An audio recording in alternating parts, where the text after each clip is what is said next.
नमस्कार दोस्तों, उड़ान एस एकेडमी की इस ई लर्निंग प्लेटफॉर्म पे मैं मोहम्मद रियाज खान आप सभी का स्वागत करता हूँ। उड़ान एस एकेडमी ने सीजीपीएससी विद्यार्थियों को ध्यान में रखते हुए सीजीपीएससी मेंस की एक श्रृंखला स्टार्ट की है, जिसमें 2018 से लेकर 21 तक के सीजीपीएससी मेंस के प्रश्नों का विश्लेषण किया जाएगा। इसी क्रम में मैं मोहम्मद रियाज खान आपके सामने इंडियन ज्योग्राफी जो पेपर नंबर 5 के भाग 2 में शामिल है उसका विश्लेषण लेकर प्रस्तुत हुआ हूँ। इस वीडियो को शुरू करने से पहले मैं बात करूंगा इंडियन ज्योग्राफी के सिलेबस की।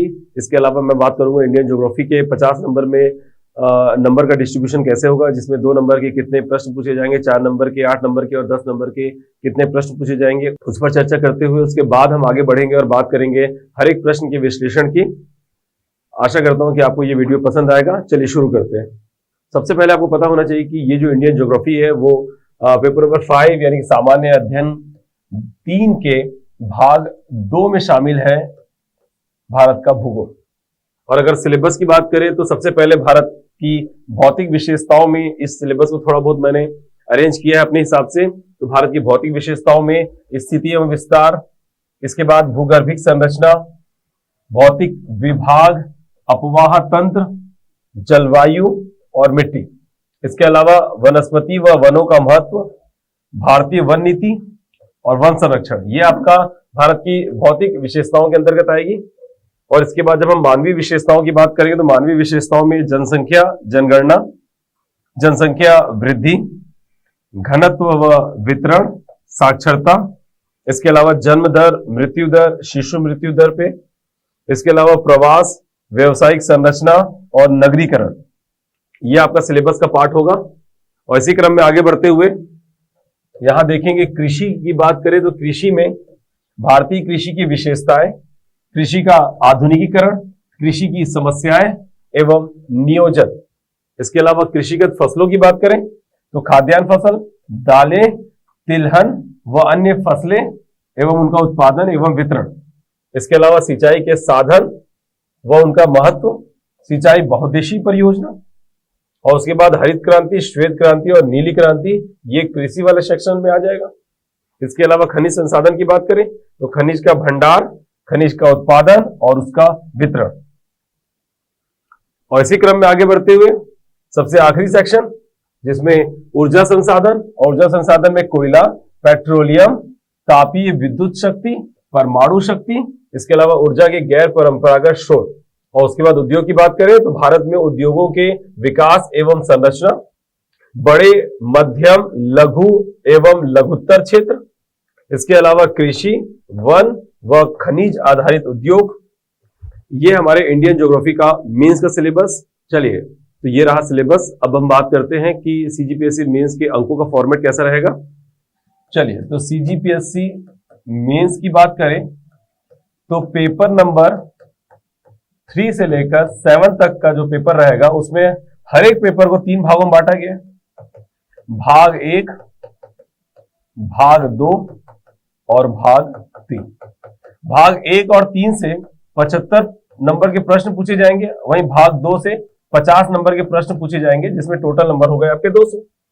इसी क्रम में आपको ये पता होगा कि 2 नंबर, 4 नंबर, 8 नंबर, 10 नंबर और 15 नंबर के प्रश्न पूछे जाते हैं, जिसमें 2 नंबर के 22 प्रश्न, 4 नंबर के 13 प्रश्न, 8 नंबर के 8 प्रश्न, 10 नंबर के 2 प्रश्न जिनमें से 1 प्रश्न बनाना होता है, और 15 नंबर में 4 प्रश्न जिसमें 2 प्रश्न बनाने होते हैं।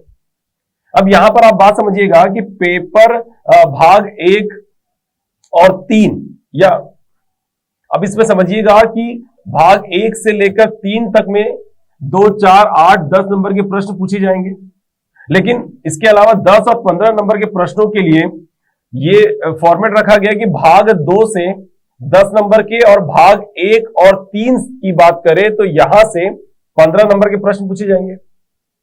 याद रखिएगा, 2 नंबर के 22 प्रश्न, 4 नंबर के 13, 8 नंबर के 3 प्रश्न तो नॉर्मली पूछे जाएंगे, लेकिन 10 और 15 नंबर के प्रश्नों की बात करें तो 10 नंबर के प्रश्न सिर्फ और सिर्फ भाग 2 से पूछे जाएंगे और 15 नंबर के प्रश्न जो है वो भाग 1 और 3 से पूछे जाएंगे। चलिए देखते थोड़ा सा, लेकिन फिलहाल अगर थोड़ा सा और देखें तो हम पेपर 5 के इंडियन ज्योग्राफी जो है वो पेपर 5 के भाग 2 में शामिल है, और हम सिर्फ इसी की बात करेंगे कि पेपर 5 के भाग 2 में जो इंडियन ज्योग्राफी है उसका, अब वो भाग 2 में है तो वो कितने नंबर के प्रश्न होंगे। टोटल 50 नंबर के प्रश्न पूछे जाएंगे। और यहां पर 2 नंबर, 4 नंबर, 8 नंबर, 10 नंबर के प्रश्न कैसे पूछे जाएंगे, कितने पूछे जाएंगे, उस पर बात करते हैं। तो 2 नंबर के 6 प्रश्न पूछे जाएंगे, 4 नंबर के 3 प्रश्न, 8 नंबर के 2 प्रश्न और 10 नंबर के 2 में से 2 प्रश्न रहते हैं, जिसमें से एक ही बनाना रहता है और करके ऑप्शन में रहता है। टोटल प्रश्न बनाने होते हैं 12, यानी कि हमारे पास 12 ही प्रश्न होते हैं बनाने के लिए, 13 होते हैं, उसमें से 12 बनाने होते हैं। तो 12 प्रश्न, वो भी कितने नंबर के, 50 नंबर के, जिनमें जो 2 नंबर का प्रश्न है उसके लिए 30 शब्द, अधिकतम शब्द सीमा 30 शब्द की होती है। 4 नंबर के लिए 60 शब्द, वहीं 8 नंबर के लिए 100 शब्द और 10 नंबर के लिए 125 शब्द की सीमा, शब्द सीमा होती है। और वही 15 नंबर की बात करें तो 15 नंबर का जो प्रश्न है, जैसे कि मैंने स्टार्टिंग में बता दिया है कि वो भाग 1 और भाग 3 से पूछे जाएंगे। भाग 2 से 15 नंबर के प्रश्न पूछे नहीं जाते। यानी कि इंडियन ज्योग्राफी की अगर बात करें तो इंडियन ज्योग्राफी में सिर्फ और सिर्फ 2 नंबर के, 4 नंबर के, 8 नंबर के और 10 नंबर के ही प्रश्न पूछे जाते हैं। तो 2 नंबर के 6, 4 नंबर के 3, 8 नंबर के 2 और 10 नंबर के सिर्फ एक ही प्रश्न आपको बनाने होंगे। और इसी क्रम में अब हम देखते हैं कि 2 नंबर के वो 6 प्रश्न कौन से हैं 2018 मेंस में जो पूछा गया है। 4 नंबर के 3 प्रश्न कौन से हैं, 8 नंबर के 2 प्रश्न और 10 नंबर के भी 2 प्रश्न वो कौन से हैं, जिस पर हम बात करने जा रहे हैं। ठीक है, चलिए शुरू करते हैं। सबसे पहला प्रश्न, चलिए, तो ये है सीजीपीएससी मुख्य परीक्षा 2018 की वीडियो। इसी क्रम में 2019, 20, 21 की भी वीडियो आपके सामने प्रस्तुत किए जाएंगे। तो चलिए शुरू करते हैं 2018 का 2 नंबर के ये 6 प्रश्न। तो सबसे पहले प्रश्नों पे बात कर लेते हैं। सबसे पहला प्रश्न क्या कह रहा है कि प्रायद्वीपीय भारत के सामान्य ढाल के विपरीत दिशा में बहने वाली प्रमुख नदियां कौन सी है और ऐसा क्यों। तो यहां पर आपको नदियों के नाम बताने हैं।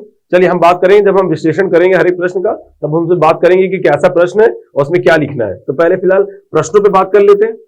इसके अलावा दूसरा प्रश्न क्या कह रहा है, करेवा जमाव क्या है। तीसरा प्रश्न क्या कह रहा है कि भारत में किस दशक में जनसंख्या वृद्धि नकारात्मक रही और क्यों, ये भी ठीक है।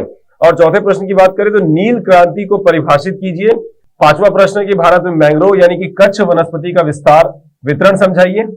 और छठवें नंबर पे प्रश्न है भारत में प्राकृतिक रबर उत्पादक क्षेत्र कौन से। चलिए बात करते हैं पहले प्रश्न की। पहला प्रश्न क्या कह रहा है कि प्रायद्वीपीय भारत के सामान्य ढाल के विपरीत दिशा में बहने वाली प्रमुख नदियां कौन सी है और ऐसा क्यों। तो सबसे पहले पॉइंट में आपको यह बताने होंगे कि जो प्रायद्वीपीय पठार के ढाल के विपरीत दिशा में बहने वाली नदियां कौन सी है। तो ये आपको पता होगा कि प्रायद्वीपीय पठार की जो ढाल है वो कौन सी दिशा की ओर है, पूर्व दिशा की ओर है।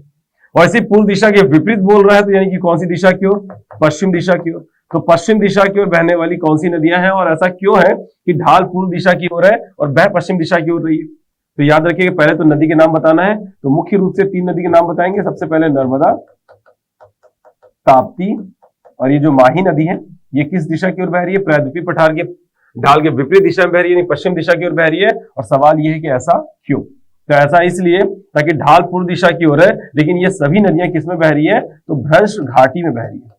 किसमें बह रही है, तो भ्रंश घाटी में प्रवाहित हो रही है। और यहां पर बात करेंगे थोड़ा सा भ्रंश घाटी के बारे में, लेकिन उससे पहले ये याद रखिएगा कि ढाल प्रायद्वीपीय पठार की पूर्व दिशा की ओर है, लेकिन ये जो भ्रंश है, ये जो भ्रंश घाटी है, इसकी ढाल किस तरफ है, पश्चिम की ओर है। और जब ये नदियां इस भ्रंश घाटी में बहेगी तो भ्रंश घाटी के ढाल के हिसाब से बहेगी, और चूंकि इसकी ढाल पश्चिम है तो ये पश्चिम की ओर बहेगी।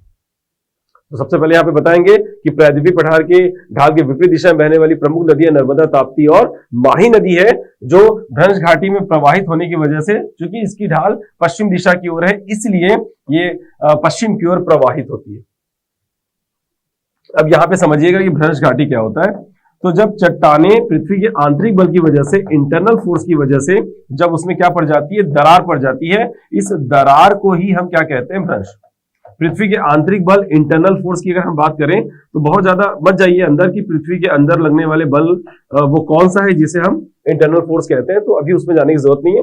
लेकिन पृथ्वी के इस आंतरिक बल की वजह से क्रस्ट की चट्टानें क्या हो जाती है, टूट जाती है। तो जब टूट जाती है तो उसमें जो दरार लगती है उसी को हम बोलते हैं भ्रंश।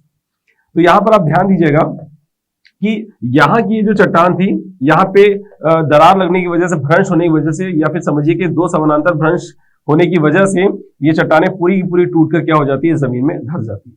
तो जब जमीन में धंस गई तो ये उठी हुई जो पर्वत रह गई, ये धंसने के बाद ये जो उठी हुई पर्वत रह गई, इसी को हम क्या बोलते हैं, भ्रंशोत्तर पर्वत कहते हैं, यानी कि ब्लॉक माउंटेन। तो ये हो गई भ्रंश। और चूंकि ये जो समतल मैदान है, पर्वतों के बीच का समतल मैदान, उसको हम क्या कहते हैं? घाटी कहते हैं। याद रखिएगा, घाटी एक समतल मैदान होता है, दो पर्वतों के बीच के समतल मैदान को पर्वत का घाटी प्रदेश कहा जाता है। तो भ्रंश द्वारा बनाई गई घाटी, यानी कि कौन सी घाटी? भ्रंश घाटी। और इसी भ्रंश घाटी में क्या बह रही है? नदी बह रही है। और वो नदी कौन कौन सी है? नर्मदा, ताप्ती, माही, जिसकी वजह से इसकी ढाल पश्चिम की ओर है, इसलिए पश्चिम की ओर बह रही है। इसकी ढाल जिस दिशा की ओर होती वो उसी दिशा की ओर बहती। अब प्रायद्वीपीय पठार की ढाल पूर्व दिशा की ओर है, और इस भ्रंश की दिशा अगर उत्तर होती तो ये उत्तर की ओर बहती, दक्षिण होती तो दक्षिण की ओर बहती, जिधर होती उस तरफ बहती। चलिए, तो आई होप आप इसका आंसर अब लिख पाएंगे। आपको नदी के नाम बताने हैं और ये बतानी है कि किस दिशा की ओर बह रही है। तो पश्चिम दिशा की ओर बह रही है। क्यों बह रही है? तो भ्रंश घाटी की वजह से बह रही है, क्योंकि भ्रंश घाटी की ढाल पश्चिम दिशा की ओर है। चलिए, अब बात करते हैं अगले प्रश्न की। चलिए, अब अगला प्रश्न क्या कह रहा है? करेवा जमाव क्या है? करेवा जमाव की बात करें तो सबसे पहली बात यह समझिएगा कि कश्मीरी बोली में करेवा का क्या मतलब होता है? करेवा का मतलब होता है ऊपर उठी हुई समतल भूमि। ऊपर उठी हुई समतल भूमि। तो यहां पर क्या समझ रहे हैं? करेवा एक कश्मीरी बोली में करेवा का मतलब क्या होता है? ऊपर उठी हुई समतल भूमि। अब और समझिएगा, अब हुआ ये कि जब पीर पंजाल पर्वत श्रृंखला का निर्माण हो रहा था, और ये पीर पंजाल की बात करें तो पीर पंजाल किसको अलग कर रही है? तो ये हो गई आपकी जम्मू, और ये हो गया आपका कश्मीर। यानी कश्मीर को ही हम क्या कह रहे हैं? श्रीनगर कहते हैं। कश्मीर को ही हम क्या कह रहे हैं? तो श्रीनगर कहते हैं। तो याद रखेगा, जम्मू को कश्मीर से अलग करने वाली पर्वत श्रृंखला कौन सी? पीर पंजाल। तो जब पीर पंजाल का क्या हो रहा था? निर्माण हो रहा था, तो उत्तर की ओर से आने वाली जो नदी थी वो अवरुद्ध हो गई, यानी कि इस पर्वत की वजह से रुक गई, और कश्मीर में एक किसका निर्माण हुआ? तो बताएंगे झील का निर्माण हुआ। अब इसी झील को याद रखेगा, हिमालय में क्या है? बहुत सारे ग्लेशियर, और उस ग्लेशियर से जो उस ग्लेशियर से निकलने वाली नदी, जिसको हम क्या कहते हैं? हिम नदी कहते हैं। ये हिम नदी अपने साथ क्या करती है? अवसाद लेकर बहती है, जिसे क्या कहते हैं? हिमोट कहते हैं। क्या कह रहे हैं? हिमोट कह रहे हैं। यानी जल द्वारा बहाकर लाए हुए अवसाद जलोढ़ कहलाते हैं, और हिम यानी बर्फ द्वारा बहाकर लाए हुए अवसाद क्या कहलाते हैं? हिमोट कहलाते हैं। ये जो ग्लेशियर्स अपने साथ जो जिसे हम हिम नदी कहते हैं, वो अपने साथ जो भी अवसाद लेकर बहेगी उसे हम क्या कह रहे हैं? हिमोट कहते हैं। और यही हिमोट आकर इस कश्मीर जो एक झील रूप में परिवर्तित हो गया है, ठीक है, वहां पर आकर क्या हो जाती है? निक्षेपित हो जाती है, या फिर कहना चाहिए कि उसका क्या हो जाता है? जमाव, जिसे हम क्या कह रहे हैं? करेवा जमाव कहते हैं। अब आप बात समझें कि यहां पर इस कश्मीर जो कि एक झील के रूप में परिवर्तित हो गई, नदी के रुकने की वजह से, नदी के रुकने की वजह से ये जो झील बन गई थी, उस झील में किसका निक्षेप हो रहा है? हिमोट का निक्षेप हो रहा है, या फिर जमा हो रहा है, जिसे हम क्या कह रहे हैं? करेवा जमाव। इसके अलावा अगले पॉइंट में एक बात और बता देंगे कि इस करेवा जमाव में वनस्पति के दबने से यहां पर किस प्रकार का कोयला पाया जाता है? तो लिग्नाइट प्रकार का कोयला पाया जाता है। यही करेवा जमाव में वनस्पति के दबने से, क्योंकि हिमोट अपने साथ कुछ वनस्पति भी बहाकर लाएगी, और ये वनस्पति के दबने से यहाँ पर कौन से प्रकार कोयला पाया जाता है? लिग्नाइट। जैसा कि आप जानते हैं कि लिग्नाइट प्रकार कोयला 4 जगहों पे मुख्य रूप से पाया जाता है। एक है जम्मू कश्मीर का करेवा, तमिलनाडु का नेवेली, पश्चिमी राजस्थान का पलना, और पूर्व में असम का लखीमपुर। तो याद रखेगा, जम्मू कश्मीर में कौन सी जगह है? वो करेवा, जहां पर किस प्रकार कोयला पाया जाता है? लिग्नाइट प्रकार कोयला पाया जाता है। अगर आप बता पाएंगे कि करेवा जमाव में वनस्पति के दबने से लिग्नाइट प्रकार कोयला पाया जाता है, तो एक अच्छी बात होगी। तो इस तरह से आप करेवा जमाव को अपने 30 शब्दों में आंसर फॉर्मेट कर लीजिएगा, लिख लीजिएगा। चलिए, अब बात करते हैं अगले प्रश्न की। हमारा अगला प्रश्न क्या कह रहा है कि भारत में किस दशक में जनसंख्या वृद्धि नकारात्मक रही और क्यों? बताना है किस दशक में जनसंख्या वृद्धि नकारात्मक रही और ऐसा क्यों हुआ। तो बहुत ही आसान सा प्रश्न है। इसमें आपको यह बताना होगा कि 1911 से लेकर 1921, ये दशक की बात कर रहे हैं, तो और दशक 10 वर्षों की होती है, तो 1911 से लेकर 21 के दशक की बात करें, इस समय जनसंख्या वृद्धि क्या रही थी? नकारात्मक रही थी। क्यों? क्योंकि पहले तो ये समझिए, 1911 में हमारी पॉपुलेशन 25 करोड़ 20 लाख के आसपास थी, 25 करोड़ 20 लाख, और 1921 में पॉपुलेशन हो गई 25 करोड़ 13 लाख। और यहां पर अगर डिफरेंसेस की बात करें तो लगभग 7.7 लाख लोग इन 10 सालों में क्या हुए? मरे। तो याद रखेगा, 1911 में जहां 25 करोड़ 20 लाख की आबादी हुआ करती थी, 1921 में वही आबादी 25 करोड़ 13 लाख की हो गई। और कितना प्रतिशत कम हो गया इससे, तो बता देंगे नकारात्मक रही, तो बता देंगे 0.3% क्या रही, जो जनसंख्या थी वो क्या हो गई, कम हो गई। फिर ऐसा लगता है कि 0.3% ही तो कम हुआ है, बहुत ज्यादा तो कम हुआ नहीं है। याद रखिएगा 0.3% कितना होता है, तो लगभग याद रखिएगा 7.7 लाख लोग मर गए इन 10 सालों में। और बात करें क्यों हुआ ऐसा, याद रखिएगा 1918 में इन्फ्लुएंजा वायरस की वजह से, याद रखिए 2018 का इन्फ्लुएंजा वायरस की वजह से, जिसमें कई लाख लोग मर गए। इसके अलावा अगर बात करें अन्य कारणों की, तो याद रखिएगा अन्य कारणों में बता देंगे प्लेग, चेचक, हैजा और अकाल के कारण इस 10 सालों में 7.7 लाख लोग क्या हो गए, लगभग मर गए। तो याद रखिएगा आपको बतानी है कि कौन सा दशक जनसंख्या वृद्धि दर के नकारात्मक को दर्शाता है, नकारात्मकता को दर्शाता है, और ऐसा क्यों। तो 1911 से 21 का समय वो था जब हमारी जनसंख्या क्या हुई थी, कम हुई थी 0.3%। बता देंगे इन 10 सालों में कितने लोग मरे, तो 7.7 लाख लोग मरे। और कारण बता देंगे 1918 का इन्फ्लुएंजा वायरस, और इसके अलावा अन्य कारणों में क्या बताएंगे, प्लेग, चेचक, हैजा और अकाल जैसी समस्याओं की वजह से 2021 की जनसंख्या नकारात्मक रही थी। चलिए अब बात करते हैं, आई होप इसे आप 30 शब्दों में लिख पाएंगे। इन कंटेंट के साथ 30 शब्दों के आंसर आप तैयार कर लीजिएगा। चलिए अब बात करते हैं अगले प्रश्न की। हमारा अगला प्रश्न क्या कह रहा है कि नील क्रांति को परिभाषित करिए। सिर्फ पूछ रहा है कि परिभाषित करिए, ना आयाम पूछ रहा है, ना महत्व पूछ रहा है, ना विशेषता पूछ रहा है, ना लाभ हानि पूछ रहा है, ये सब कुछ नहीं पूछ रहा है, सिर्फ पूछ रहा है परिभाषित करिए। अब इसमें देखिए परिभाषा बता दीजिए, क्या बताएंगे, मछली उत्पादन में अत्यधिक वृद्धि को क्या कहा जाता है, नीली क्रांति कहा जाता है। नील क्रांति या फिर नीली क्रांति दोनों का मतलब सेम है, याद रखिएगा, ठीक है। तो यहां पर क्या बता रहे हैं कि मछली उत्पादन में अत्यधिक वृद्धि को नीली क्रांति कहा जाता है। इसके अलावा आप इनके जनक के बारे में बता सकते हैं कि नीली क्रांति के जनक कौन है, तो हीरा लाल चौधरी और अरुण कृष्णन, ये बता दें। इसके अलावा और मन करे तो बता दीजिएगा आप, क्योंकि कुछ तो लिखना पड़ेगा कंप्लीट करने के लिए। उसने कह दिया कि परिभाषित करिए, तो परिभाषित करना है तो 30 शब्दों में परिभाषा तो नहीं लिख सकते, तो और क्या लिखेंगे, तो इनकी शुरुआत बता दीजिए कि कब हुई नीली क्रांति की शुरुआत। तो याद रखिए नीली क्रांति की शुरुआत 7th 5 ईयर प्लान में, 7वीं पंचवर्षीय योजना 1985 से लेकर 90। 7वीं पंचवर्षीय योजना में फिश फार्मर्स डेवलपमेंट एजेंसी की स्थापना की गई थी। याद रखिए हरित क्रांति की शुरुआत 7वीं पंचवर्षीय योजना से मानी जाती है। ब्रैकेट में 1985 से 90 का समय लिख दीजिएगा। और शुरुआत करने का श्रेय किसको दिया जाता है, फिश फार्मर्स डेवलपमेंट एजेंसी द्वारा। और आगे चल के 8वीं पंचवर्षीय योजना में इसका विस्तार किया गया 1992 से 97। 8वीं पंचवर्षीय योजना में इसके विस्तार के तहत सघन मरीन फिशरीज प्रोग्राम की शुरुआत की गई। सघन मरीन फिशरीज प्रोग्राम की शुरुआत की गई और इस प्रोग्राम के अंतर्गत 5 फिशिंग बंदरगाह की स्थापना की गई। और ये 5 फिशिंग बंदरगाह गुजरात का पोरबंदर, गुजरात का ये हो गया पोरबंदर, वहीं केरल का ये हो जाएगा आपका कोच्चि, वहीं पर अंडमान निकोबार की बात करें, अंडमान निकोबार का पोर्ट ब्लेयर, तमिलनाडु का तूतीकोरिन और आंध्र प्रदेश का याद रखेगा विशाखापट्टनम।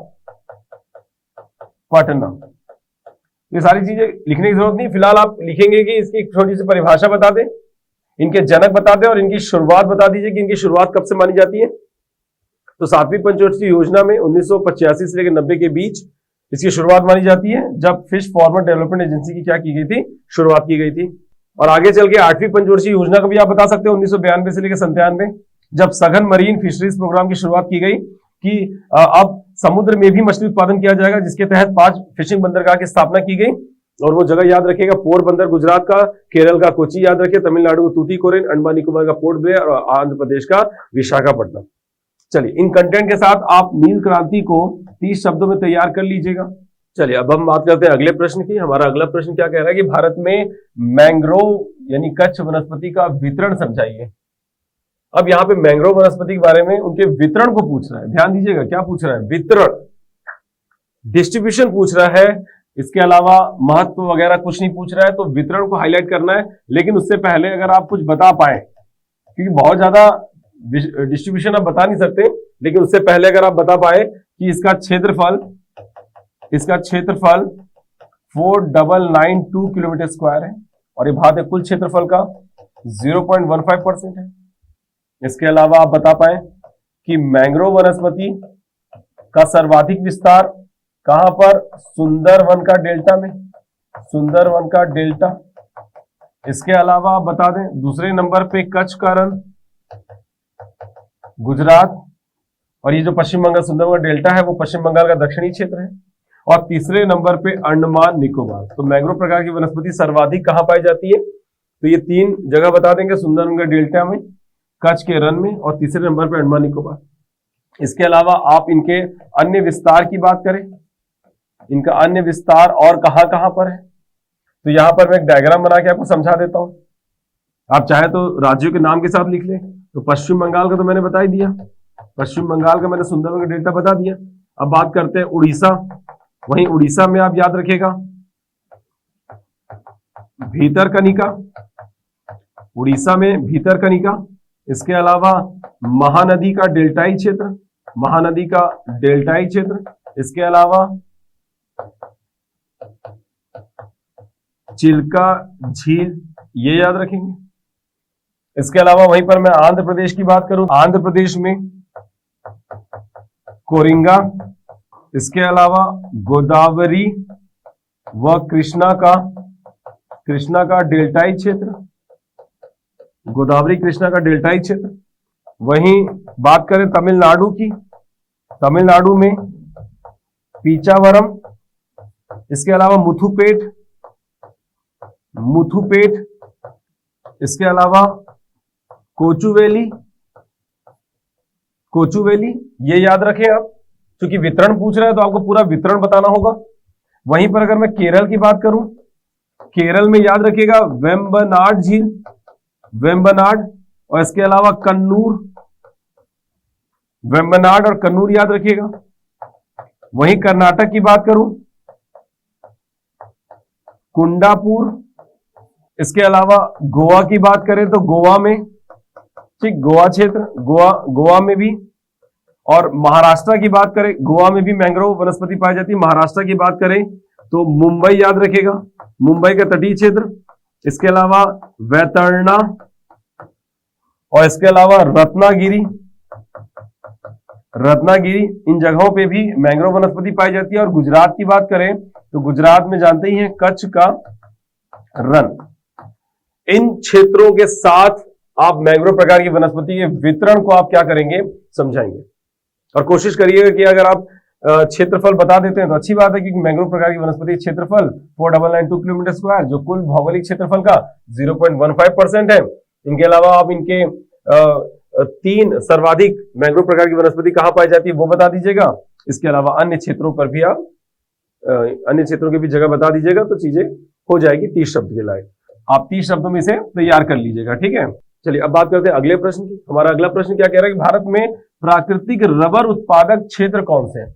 यहां पे सिर्फ आपसे उत्पादक क्षेत्र पूछ रहा है, तो आप बता दें कि भारत में रबर के उत्पादन में केरल आपका पहले स्थान पर, और याद रखिएगा कुल रबर का 3/4 उत्पादन अकेला केरल करता है। दूसरे नंबर पे तमिलनाडु, और तीसरे नंबर पे कर्नाटक। तो मुख्य रूप से 3 राज्य आप बता देंगे जहां पर सर्वाधिक रबर का उत्पादन होता है। और वहीं पर केरल जो कि 3/4 उत्पादन अकेला करता है, इनके कौन कौन से क्षेत्र हैं? चलिए अब केरल के प्रमुख रबर उत्पादक क्षेत्रों की बात करें तो याद रखिएगा कोट्टायम, फिर कोल्लम, फिर कोझिकोड, ठीक। उसके अलावा एर्नाकुलम याद रखिएगा। कोट्टायम, कोल्लम, कोझिकोड, एर्नाकुलम, ये केरल के प्रमुख रबर उत्पादक क्षेत्र हैं। वहीं तमिलनाडु की बात करें, तमिलनाडु में याद रखिएगा नीलगिरी, कन्याकुमारी, मदुरई, कोयम्बटूर, और सबसे आखिरी में सालेम ये वो 5 क्षेत्र है तमिलनाडु के जो रबर उत्पादक क्षेत्र हैं। और वहीं कर्नाटक की बात करूं तो कर्नाटक में याद रखिएगा चिकमंगलुर और दूसरा है कोडागु। ये 2 क्षेत्र कर्नाटक के जो रबर उत्पादक क्षेत्र है। तो इन कंटेंट के साथ आप रबर उत्पादक क्षेत्र 30 शब्दों में तैयार कर लीजिएगा, जहां पे सिर्फ आपको उत्पादक क्षेत्र बताने थे। 3 प्रमुख उत्पादक राज्यों के उनके क्षेत्र आप बता देंगे। इसके अलावा आप बता देंगे 75% रबर का उत्पादन सिर्फ और सिर्फ कहां होता है? केरल में होता है। चलिए अब बात करते हैं 4 अंकों के प्रश्न की, जिसकी शब्द सीमा होगी 60 शब्द और लाइनें होगी आपके पास 7 लाइन में, हर एक लाइन में 7 से 8 शब्द के साथ आप 7 लाइन में अपने 60 शब्द के आंसर को कंप्लीट करेंगे। चलिए सबसे पहला 4 नंबर के प्रश्न में 7वें नंबर का जो प्रश्न होगा वो ये कह रहा है कि शिमला और ऊट कमंड यानी कि ऊटी की ऊंचाई लगभग समान है, फिर क्यों शिमला जाड़े में ऊटी की अपेक्षा सर्द और गर्मी में अपेक्षाकृत गर्म रहती है? बात करते हैं। 8वें नंबर का प्रश्न कह रहा है कि भारत में अधिक शिशु मृत्यु दर के क्षेत्र कौन से हैं? सिर्फ पूछ रहा है क्षेत्र कौन से। चलिए और 90वें नंबर के प्रश्न भारत के पश्चिमी अपतटीय पेट्रोलियम के क्षेत्रों का उल्लेख कीजिए। चलिए अब शुरू करते हैं सबसे 4 नंबर के सबसे पहले प्रश्न की। 7वें नंबर का प्रश्न 4 नंबर का पहला प्रश्न, जिसमें क्या पूछ रहा है कि शिमला और ऊटी की ऊंचाई लगभग समान है, फिर क्यों शिमला जाड़े में ऊटी की अपेक्षा सर्द और गर्मी में अपेक्षाकृत गर्म रहती है? चलिए तो सबसे पहले यहां पर देख लो शिमला, ये आपको पता रहना चाहिए। अगर आप इसकी ऊंचाई मेंशन नहीं भी करते तो भी कोई दिक्कत नहीं, कह ही रहा है कि ऊंचाई लगभग समान है। आपको पता होना चाहिए कि शिमला जिसकी ऊंचाई 2276 मीटर और वहीं पर ऊटी की अगर बात करें तो ऊटी की ऊंचाई 2240 मीटर, तो ऊंचाई लगभग समान है। लेकिन ये कहना कि भाई शिमला जाड़े में ऊट कमंड की अपेक्षा सर्द और गर्मी में अपेक्षाकृत गर्म, यानी शिमला के लिए कहा जा रहा है कि ये गर्मी में ज्यादा गर्म होती है और ठंडी में ज्यादा ठंडी होती है, यानी कि टेम्परेचर कम हो जाता है। ठंडी में ज्यादा ठंडी, ठंडी में ज्यादा ठंडी और गर्मी में ज्यादा गर्मी। अब ऐसा क्यों? तो ये सोचना कि भाई शिमला एक ठंडा प्रदेश है, हिमालय वाले क्षेत्र में है, इसका मतलब ये नहीं कि भाई गर्मी यहां नहीं पड़ती। गर्मी और ठंडी की वजह अलग ही होती है। आप समझिएगा कि इक्वेटर से जैसे आप दूर जाओगे तो चूंकि गर्मी और ठंडी की बात कर रहा है, तो गर्मी और ठंडी का मतलब किस टेम्परेचर से समझते हैं? तो वार्षिक तापांतर से। कौन सा तापांतर? तो बताएंगे वार्षिक तापांतर। तो यहाँ पे मेंशन करना पड़ेगा कि जो इक्वेटर से ज्यादा दूर होगा उसका वार्षिक तापांतर, यानी कि वार्षिक तापांतर में गर्मी का मैक्सिमम और ठंडी के मिनिमम टेम्परेचर की अगर डिफरेंसेस की बात करें तो इक्वेटर के जो नजदीक होगा उनका ये डिफरेंस क्या होगा? कम, और जो इक्वेटर से दूर होगा उनका ये डिफरेंस क्या होगा? ज्यादा। तो कहीं ना कहीं हमारे भारत में तो जहां ऊटी तमिलनाडु में है और वही शिमला आपका हिमाचल प्रदेश में। चलिए शिमला हिमाचल प्रदेश में, तो इक्वेटर के नजदीक है ऊटी और इक्वेटर से दूर है आपका शिमला। अब यहां पर आपको बताना यह होगा कि भाई जब सूरज की सीधी किरणें कर्क रेखा में पड़ेगी तो ये जगह गर्म रहेगी, और जब सूरज की सीधी किरणें मकर रेखा में पड़ेगी तो ये जगह बहुत ज्यादा ठंडी हो जाएगी। कहीं ना कहीं इक्वेटर जो है वो 365 दिन कैसा रहता है? गर्म रहता है। तो जो इक्वेटर के नजदीक होगा वो गर्मी में भी गर्म होगा और ठंडी में भी गर्म होगा। गर्मी में भी गर्म और ठंडी में भी गर्म। याद रखिए साउथ की स्टेट की बात करें तो जो साउथ की स्टेट है, ठीक है, जैसे कर्नाटक, केरल, तमिलनाडु की बात करें तो वो इक्वेटर नजदीक होने की वजह से गर्मी में गर्मी तो रहती है, ठंडी में भी यहाँ पर क्या रहती है? गर्मी रहती है। यानी कि उनका वार्षिक तापांतर जो है वो क्या रहता है? कम रहता है। और जो इक्वेटर से दूर होगा उसका वार्षिक तापांतर क्या होगा? ज्यादा होगा। तो यहाँ पर सबसे पहले तो आप ये बताएं कि शिमला और ऊटी की लगभग ऊंचाई समान है, और इक्वेटर के नजदीक होने की वजह से यहाँ का ऊटी जो है इक्वेटर के नजदीक होने की वजह से उनका वार्षिक तापांतर कम होता है, जबकि शिमला इक्वेटर से दूर यानी विषुवत रेखा से दूर होने की वजह से उनका वार्षिक तापांतर क्या होता है? अधिक होता है। इसलिए शिमला जाड़े में ऊटी की अपेक्षा गर्मियों में ज्यादा गर्म और ठंडियों में ज्यादा ठंडी होती है। तो सारा खेल आपका किसको है? इस वार्षिक तापांतर को लेकर बताइएगा कि इक्वेटर से नजदीक और दूर होने पे क्या होता है, वो बता देंगे आप। तो इसको मेंशन करने के साथ साथ आप बता दें कि ऐसा क्यों होता है। ठीक, चलिए तो इसको आप 60 शब्दों में क्या कर लें? तैयार कर लें अपने इन कंटेंट के साथ प्रॉपर वे में लिखकर। चलिए अब हम बात करते हैं अगले प्रश्न की। चलिए तो हमारा अगला प्रश्न क्या कह रहे हैं कि भारत में अधिक शिशु मृत्यु दर के क्षेत्र कौन से? अधिक शिशु मृत्यु दर की बात करें तो सबसे पहले जान जाइए आप शिशु मृत्यु दर होता क्या है। ये आप जान जाइए शिशु मृत्यु दर होता क्या है। चलिए, तो सबसे पहले शिशु मृत्यु दर के बारे में जानिए। शिशु मृत्यु दर में याद रखेगा कि किसी भी क्षेत्र या किसी भी देश में प्रति 1000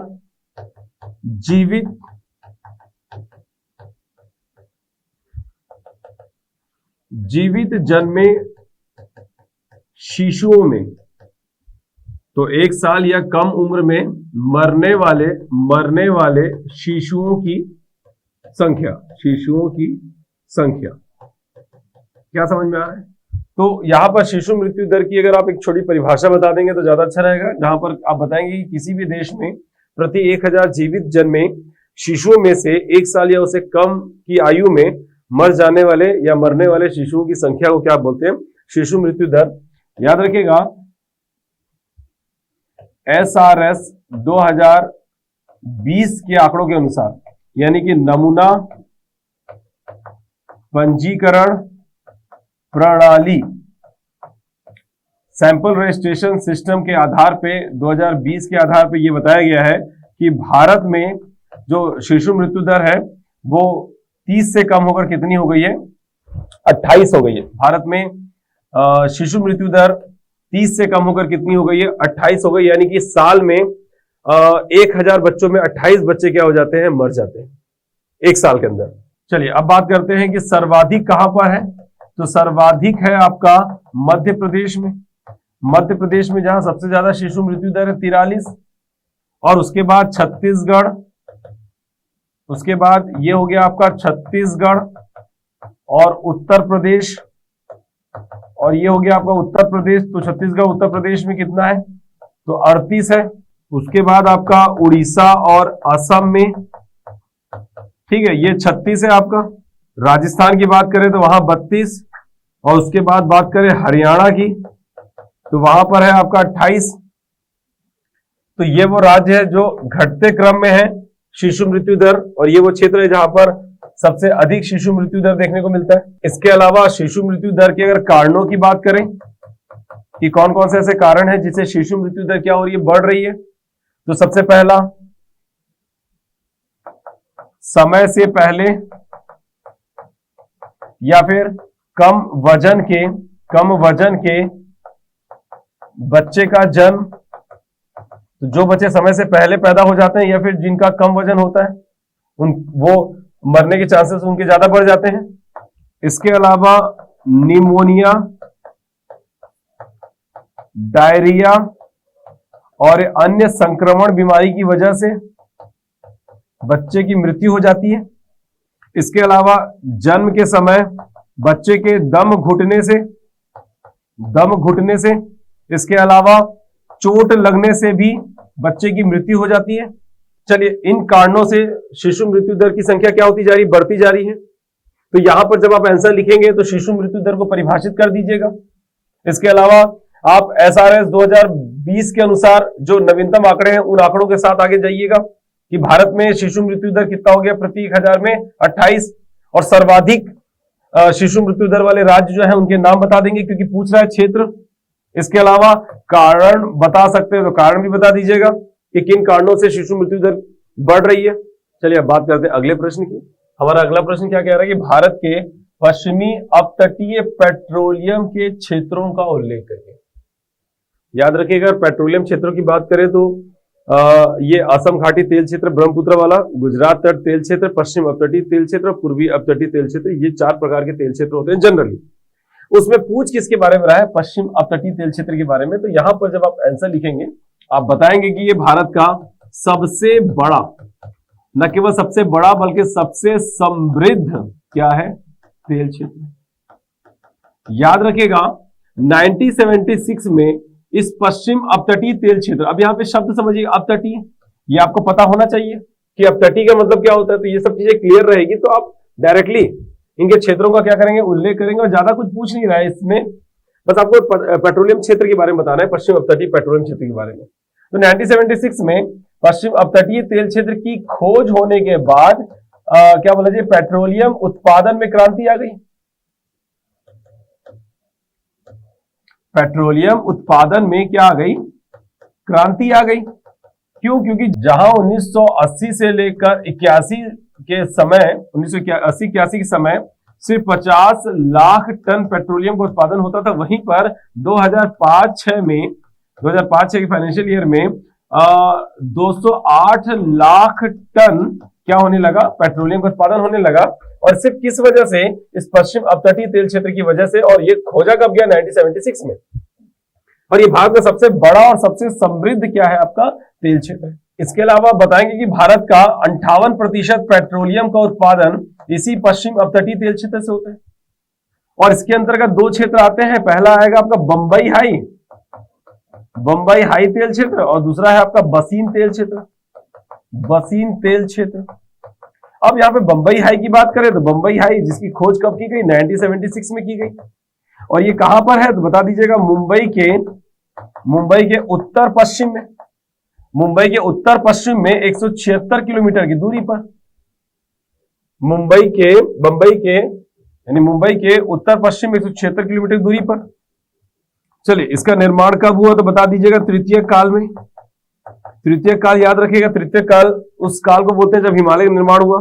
हिमालय के निर्माण के समय को हम तृतीय काल के अंतर्गत लेते हैं। इसके अलावा ये मायोसीन काल की या फिर मायोसीन युग की क्या है, एक जीवाश्म युक्त, क्या बताएंगे, जीवाश्म युक्त अवसादी चट्टान है, जीवाश्म युक्त अवसादी चट्टान है। और इसी जीवाश्म युक्त होने की वजह से यहां पर क्या पाया जाता है, पेट्रोलियम पाया जाता है और नेचुरल गैस पाया जाता है। पेट्रोलियम और नेचुरल गैस पाया जाता है, ये बात याद रखिएगा। और साथ ही साथ ये भी याद रखिएगा कि ये 2500 किलोमीटर स्क्वायर क्षेत्र में फैली हुई है और 80 मीटर गहराई में स्थित है। 80 मीटर की गहराई में स्थित है, 2500 किलोमीटर स्क्वायर क्षेत्र में फैली हुई है। और ये बंबई हाई सबसे बड़ा, भारत का सबसे बड़ा तेल क्षेत्र है।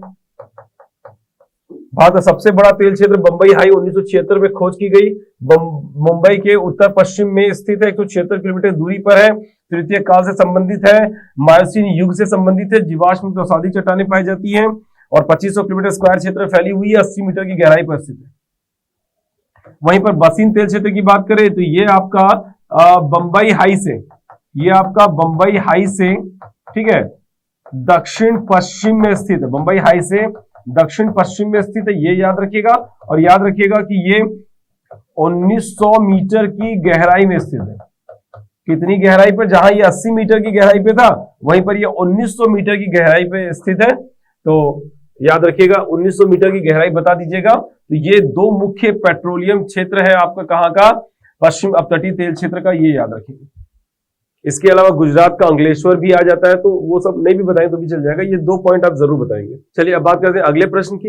अगला प्रश्न क्या कह रहा है, 8 अंक के प्रश्न है, शब्द सीमा 100 शब्दों की। इसमें 10वें नंबर और 11वें नंबर के प्रश्न है।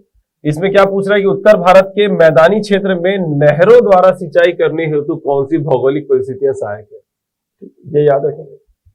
फिर 11वें नंबर पे है, परती अपर्दन, रील अपर्दन, अवनालिका अपर्दन का अंतर स्पष्ट करें। कंटूर बंडिंग द्वारा हम इन्हें कैसे नियंत्रित कर सकते हैं, ये बताना है। तो चलिए प्रश्न की बात करते हैं। तो सबसे पहले 10 नंबर के प्रश्न, 8 नंबर के पहले प्रश्न की बात करें तो उत्तर भारत के मैदानी, और जब हम 8 नंबर के प्रश्न की बात करते हैं तो शब्द सीमा हो जाती है 100। आपको लाइन मिलती है 12 लाइन। 12 लाइन में आप अपने आंसर को क्या करेंगे, कंप्लीट करेंगे। चलिए, तो उत्तर भारत के मैदानी क्षेत्र में नहरों द्वारा सिंचाई करने हेतु कौन सी भौगोलिक परिस्थितियां सहायक हैं। चलिए अब आप यहां पे समझ लीजिएगा कि भाई सिंचाई की अगर बात करें तो सिंचाई के साधनों में नहर जो है वो भैया 32% के साथ दूसरे नंबर पे, जबकि पहले नंबर पे 57% के साथ कुआं और नलकूप शामिल हो जाता है। तो दूसरा सबसे बड़ा सिंचाई का साधन कौन सा है, नहर। और उत्तर भारत में मुख्य रूप से किसके द्वारा सिंचाई की जाती है, तो नहरों के द्वारा सिंचाई की जाती है। पूछ रहा है भौगोलिक परिस्थितियां कौन सी है। तो सबसे पहला आप लिखेंगे अधिकांश नदियों का उद्गम। अधिकांश, अब देखिए उत्तर भारत बोल रहा है तो तुलना दक्षिण भारत से तो होगी कि भाई उत्तर भारत में ऐसा क्या है जो दक्षिण भारत में नहीं, जिससे उत्तर भारत में नहरों की संख्या अधिक है। तो यहां पे याद रखिए अधिकांश नदियों का उद्गम, ऐसा पॉइंट बना के आप लिखना शुरू करेंगे। याद रखिए अधिकांश नदियों का उद्गम पहला। उत्तर भारत में अधिकांश नदियों का उद्गम होता है और उन्हीं नदियों से क्या निकाले जाते हैं, नहर। उन्हीं नदियों पर परियोजनाएं चलाकर, डैम बनाकर जलाशय बनाई जाती है, जिससे जलाशय से क्या निकाली जाती है, नहरें। तो याद रखिएगा अधिकांश नदियां निकलती है, इसलिए यहाँ पर अधिकांश नहरें हैं, क्योंकि नदी के जलाशय से ही निकाली जाती है क्या, नहरें। ठीक, तो अधिकांश नदियों का उद्गम होता है तो इस वजह से। इसके अलावा उत्तर भारत में कौन सी नदियां देखने को मिलती है, तो सदा नीरा नदी। तो अगला पॉइंट क्या बताएंगे, सदा नीरा नदी। तो याद रखिएगा उत्तर भारत की अधिकांश नदियां कैसी होती है, सदा नीरा होती है। सदा नीरा मतलब याद रखिए ग्लेशियर से निकलने वाली नदियों को वर्षा का पानी तो मिलता ही है, साथ में ग्लेशियर के पिघलने से, बर्फ के पिघलने से भी इनको जल की प्राप्ति होती है, और इसमें हमेशा पानी भरा रहता है। इस वजह से इनसे निकलने वाली नहरों में भी हमेशा पानी क्या रहता है, भरा रहता है, जिसकी वजह से उत्तर भारत में नहरों का निर्माण बहुत आसान हो जाता है और नहरों में पानी आसानी से एक जगह से दूसरी जगह पहुंचाई जा सकती है। तीसरा आप बता देंगे, मुलायम चट्टानी संरचना।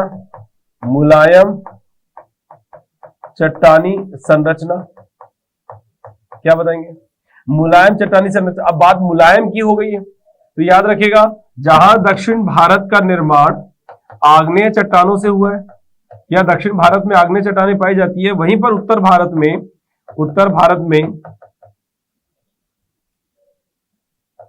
नदी द्वारा बहाकर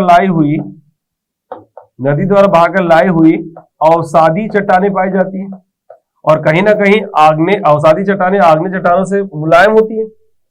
तो क्या बोलेंगे यहाँ पे, दक्षिण भारत में आग्नेय चट्टानें, जबकि उत्तर भारत में कौन सी, नदी द्वारा बहाकर लाई हुई अवसादी चट्टानें होती है। या फिर कौन सी मिट्टी देखने को मिलती है, जलोढ़ मिट्टी देखने को मिलती है, जिसकी वजह से यहाँ पे नहर बना पाना बहुत ही ज्यादा आसान हो जाता है। क्यों, क्योंकि चट्टान अवसादी है, यानी पर्दा चट्टानें हैं, यानी कि मैदानी संरचना है, इस वजह से यहाँ पे नहर बनाना आसान है। जबकि आर्कियन क्रम की चट्टान दक्षिण भारत में आग्नेय या फिर आर्कियन क्रम की चट्टान की वजह से नहर बनाना थोड़ा मुश्किल होता है। इसके अलावा समतल मैदानी संरचना। अब समतल मैदानी संरचना की बात करें तो जहां दक्षिण भारत एक ऐसी संरचना है, तो पठारी संरचना है।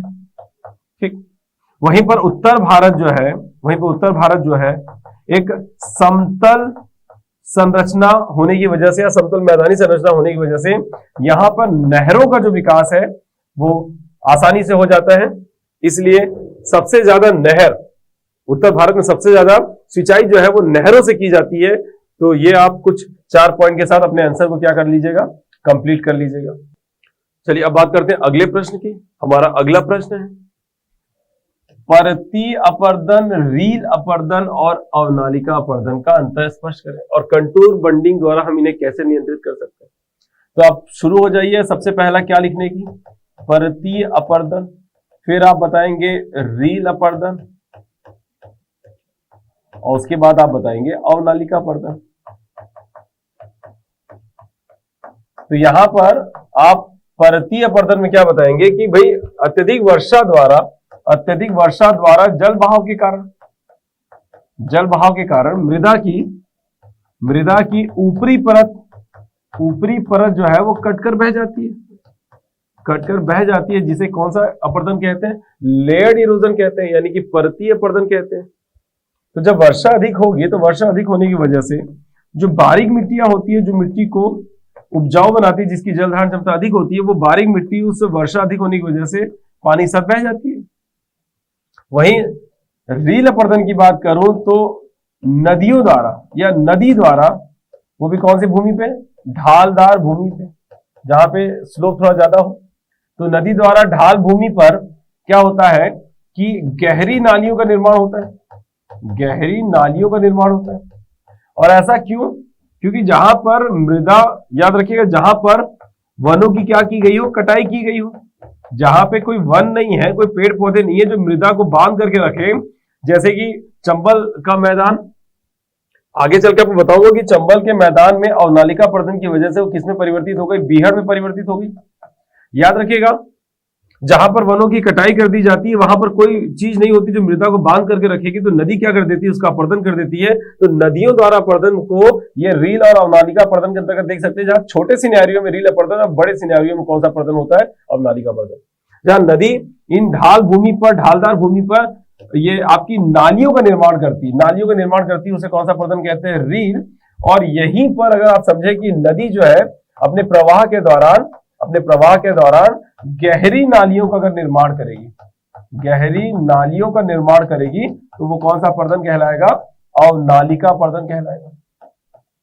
इसी अवनालिका अपर्दन को गुली इरोजन कहते हैं इंग्लिश में। और याद रखिए चंबल का मैदान इसी अवनालिका अपर्दन की वजह से बीहड़ में परिवर्तित हो गया है, जिसे इंग्लिश में रवाइन कहते हैं या फिर उत्खात भूमि के रूप में परिवर्तित हो गया है। तो याद रखिएगा ये तीनों को परिभाषित करते हुए, तीनों के बारे में बताते हुए आप किसके बारे में बताएंगे? तो कंटूर बंडिंग के बारे में बताएंगे। अभी कंटूर का मतलब क्या होता है?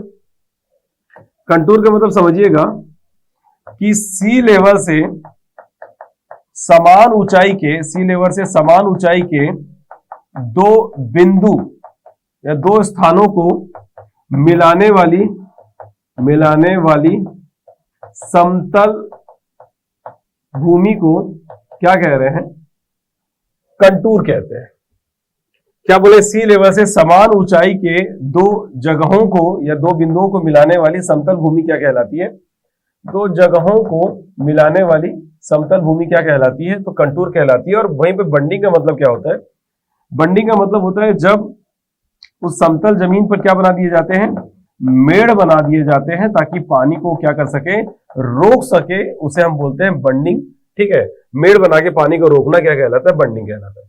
और याद रखिए जहां पर मृदा अपरदन ज्यादा होता है, वहां पर इस कंटूर बंडिंग का प्रयोग किया जाता है। जैसे कि ढाल वाली भूमि जहां पर हम क्या बनाते हैं? सीढ़ीदार क्या बनाए जाते हैं? खेत बनाए जाते हैं। तो सीढ़ीदार खेत में क्या होता है कि यहां पर मेड़ बना दिए जाते हैं, यहां पर मेड़ और यहां पर मेड़। तो इस समतल जमीन पर याद रखिएगा जब वर्षा होगी या नदी बहेगी तो यहां पर पहले पानी भरेगा, उसके बाद ये आगे जाएगी, फिर यहां पानी भरेगा, फिर गिरेगी पानी, यहां भरेगा। तो मेड़ की वजह से पानी क्या हो जाती है? रुक जाती है। तो जो पानी को बहने नहीं देती वो मृदा अपरदन को भी क्या करती है? रोकती है। तो याद रखिए कंटूर बंडिंग से क्या होता है? मृदा अपरदन कम हो जाता है। ठीक है, तो क्योंकि पानी ढाल में बह ही नहीं रही है, ढाल में बहने की वजह से सब अपरदन हो रहे हैं, लेकिन जब वो ढाल में नहीं बहेगी तो अपरदन भी नहीं करेगी। ये बात याद रखिए, मृदा का अपरदन भी नहीं करेगी।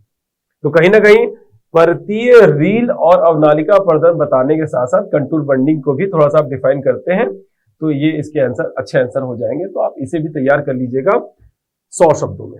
चलिए अब बात करते हैं 2018 के इंडियन ज्योग्राफी के मेंस के आखिरी 12वें नंबर का प्रश्न, जिसमें 2 प्रश्न आपको देखने को मिलेंगे, जिनमें से आपको सिर्फ एक ही बनाने होंगे। तो यहां पर देखिएगा कि भारत में वनों के प्रकार और जलवायु के संबंध की विवेचना कीजिए। याद रखिएगा वनों का संबंध सीधा सीधा जलवायु से होता है, क्योंकि जलवायु के बदलने से वनस्पति बदल जाती है। याद रखिएगा, तो ये संबंध तो है ही इनके बीच, और संबंधों के साथ ही वनों के प्रकारों का वर्णन किया जाएगा आपके लिए।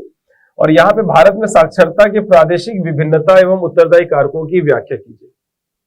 तो सबसे पहले हम वनों के प्रकारों की बात कर लेते हैं। तो वनों के प्रकार, चलिए अब बात करते हैं 12वें नंबर का प्रश्न, जो 10 अंक के पूछे जाएंगे, जिसमें 125 शब्द सीमा रहेगी, और इसके लिए आपको 16 लाइन प्रोवाइड किए जाएंगे। 16 लाइन में आप 125 शब्द के आंसर कंप्लीट करेंगे। चलिए, तो यहाँ प्रश्न में क्या पूछ रहा है कि भारत में वनों के प्रकारों को पूछ रहा है। तो प्रकारों की बात करें तो भारत के वनस्पति समूह को उनकी लंबाई, प्रजाति और गुणों के आधार पर 1968 में चैंपियन एवं सेठ ने 6 भागों में बांटा है। वो 6 भागों का ही वर्णन करना है इसमें। जहां पहला है आपका सदाबहार वनस्पति, जिन्हें चौड़ी पत्ती वाले वनस्पति भी कहते हैं। दूसरा पतझड़ वनस्पति, जिन्हें मानसूनी वनस्पति कहते हैं। इसके अलावा मरुस्थलीय वनस्पति या कांटेदार वनस्पति कहते हैं। इसके अलावा पर्वतीय वनस्पति, तटीय वनस्पति, और सबसे आखिरी में घास।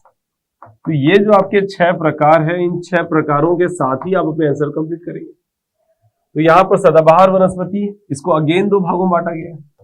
एक आपका उष्ण सदाबहार वनस्पति, और दूसरा हो गया आपका समशीतोष्ण सदाबहार वनस्पति। वहीं पर पतझड़ वनस्पति को दो भागों में बांटा गया, एक आर्द्र पतझड़ वनस्पति और एक हो गया आपका शुष्क पतझड़ वनस्पति। मरुस्थलीय वनस्पति को भी दो भागों में बांटा गया है, एक अर्ध मरुस्थलीय वनस्पति और एक हो गया आपका पूर्ण मरुस्थलीय वनस्पति। तो इस तरह से अगर देखा जाए तो हमारे पास सदाबहार, पतझड़ और मरुस्थलीय वनस्पति को अगेन दो दो भागों में बांटा गया है, तो ये पूरे पार्ट हो गए उनके। वहीं पर पर्वतीय वनस्पति की बात करें तो पर्वत हमारे पास दो जगह देखने को मिलते हैं, एक हिमालय के पर्वत यानी हिमालय की पर्वतीय वनस्पति और दूसरा हो गया आपका प्रायद्वीपीय पठार की पर्वतीय वनस्पति, इसको मेंशन करना है। इसके अलावा तटीय वनस्पति की बात करें तो तटीय वनस्पति में चार प्रकार से तटीय वनस्पति को बांटा गया है। सबसे पहला बात इसी में करेंगे मैंग्रोव वनस्पति की, फिर आप बताएंगे लवणीय वनस्पति और साथ ही साथ तटीय वनस्पति में नारियल और ताड़ के वनस्पति भी शामिल है। और जब हम घास की बात करते हैं तो इसमें आप उष्णकटिबंधीय घास भूमि और शीतोष्ण कटिबंधीय घास भूमि देखने को मिलेगी। इस तरह से इन पूरे कंटेंट के साथ वनों के प्रकारों को क्या करना है, वर्णन करना है। ठीक, तो चीजें बहुत ज्यादा है इसमें, ठीक है, और लिखना कम होगा आपको, 125 शब्द बहुत ज्यादा नहीं होता, ठीक है, लेकिन इसके आंसर अगर आप लिखना चाहेंगे तो 400 शब्द हो जाएंगे आपके पास। तो उसे कंसाइज करते हुए इसको बिल्कुल इसी फॉर्मेट पे सदाबहार वनस्पति में आप दो सदाबहार वनस्पति को डील करिएगा, पतझड़ में भी इन दोनों को डील करिएगा, मरुस्थली में भी इन दोनों को, पर्वतीय वनस्पति में भी हिमालय और प्रायद्वीपीय पठार की पर्वतीय वनस्पति बतानी है, तटीय वनस्पति में मैंग्रोव, लवणीय, नारियल, ताड़ के वनस्पति के बारे में बात करनी है और घास में भी उष्णकटिबंधीय घास और शीतोष्णकटिबंधीय घास के बारे में भी आपको वर्णन करना है। इस तरह से इसका आंसर आप फॉर्मेट करें और बहुत आसान है ये, अगर आपने पढ़ा होगा तो आराम से इसे लिख पाएंगे। चलिए अब हम बात करते हैं अगले प्रश्न की। चलिए अब हमारा इस सीजीपीएससी मेंस 2018 का सबसे आखिरी प्रश्न है। इसमें क्या पूछ रहा है, भारत के साक्षरता के प्रादेशिक विभिन्नता एवं उत्तरदायी कारकों की व्याख्या करिए। प्रादेशिक विभिन्नता मतलब क्षेत्रीय विभिन्नता किसमें, साक्षरता में। अब यहाँ पे साक्षरता के बारे में पूछ रहा है तो सबसे पहले साक्षरता को परिभाषित कर दीजिएगा कि साक्षरता बोलते किसको है। इसके अलावा इनके कुछ आंकड़े आपके पास होंगे तो आंकड़े प्रस्तुत कर दीजिएगा। इसके अलावा ये प्रादेशिक या फिर क्षेत्रीय विभिन्नता के बारे में आप क्या करिएगा, बता दीजिएगा क्या क्या डिफरेंसेस है, क्यों अलग अलग जगहों की साक्षरता क्या हो रही है, अलग अलग हो रही है, कहीं की साक्षरता ज्यादा है, कहीं की साक्षरता कम है, कौन कौन से ऐसे कारण है जो क्षेत्रीय विभिन्नताएं पैदा हो रही है जिसकी वजह से साक्षरता अलग अलग जगहों की अलग अलग है। तो यहाँ पर सबसे पहले साक्षरता की परिभाषा बता दीजिएगा कि 7 साल की उम्र का कोई भी बच्चा जो किसी भी एक भाषा में लिखने, पढ़ने और बोलने जानता हो उसे क्या कहते हैं, साक्षर कहते हैं। जो संविधान की अनुसूची 8 की 22 भाषाओं में से किसी भी एक भाषा में लिखने, पढ़ने, बोलने जानता हो उसे हम क्या कहते हैं, साक्षर कहते हैं। वहीं पर आंकड़ों की बात करें तो भारत में साक्षरता दर कितनी है तो बता दीजिएगा 74.04%। और इसी में अगर बात करें पुरुषों की तो पुरुषों की साक्षरता 82% और वहीं पर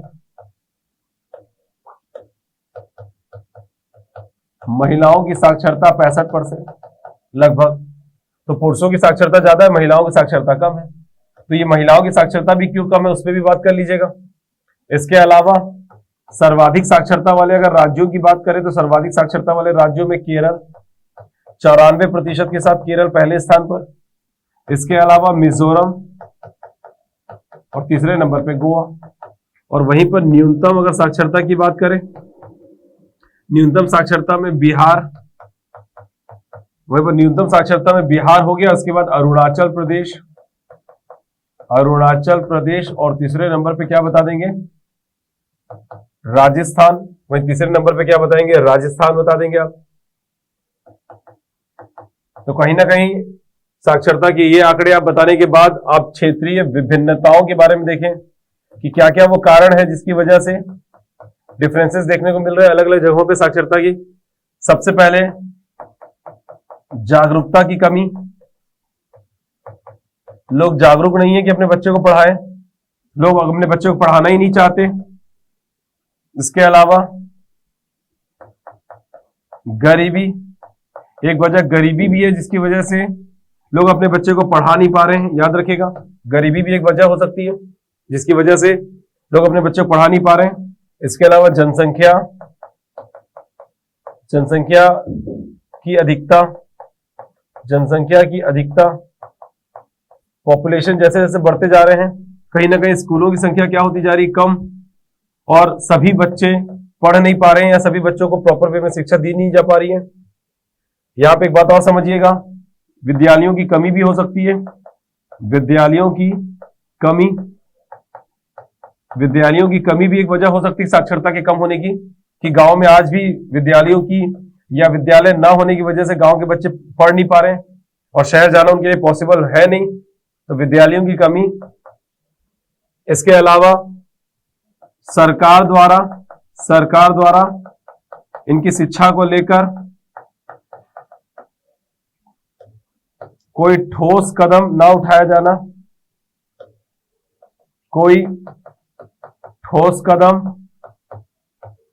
उठाया जाना, सरकार डिसाइड कर ले कि हर एक बच्चे को शिक्षा दी जाएगी